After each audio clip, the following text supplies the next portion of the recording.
Ngayon pong long ondas break, naka-alerto ang pamunuan ng North Luzon Expressway para sa mga hahabol umuwi sa mga probinsya.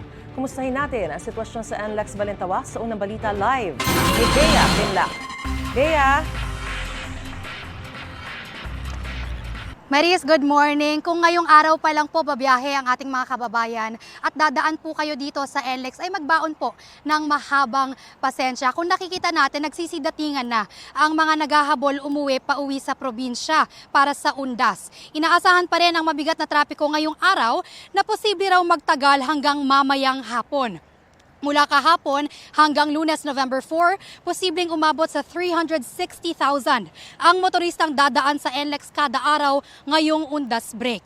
Mas mataas ng 10% sa daily average traffic dito.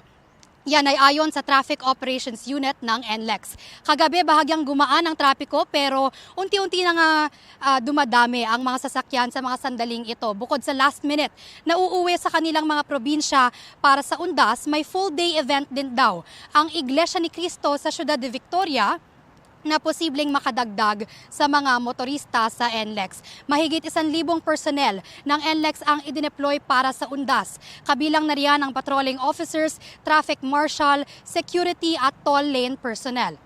May libre rin na towing para sa mga Class 1 vehicle patungo yan sa nearest exit. Maris, payo naman ng mga otoridad sa ating mga motoristang dadaan sa NLEX. Una ay i-check po ang kalagayan ng inyong sasakyan at syempre yung driver bago bumiyahe. Pangalawa, siguraduhin na meron pong nakakabit na RFID sa inyong mga sasakyan at kung meron naman ay siguraduhin na may sapat na load ito para tuloy-tuloy lang na makalusot sa toll. Pangatlo ay i-check rin ang kalagayan ng trapiko bago umalis at kung pwede ay i-adjust daw ang oras ng biyahe.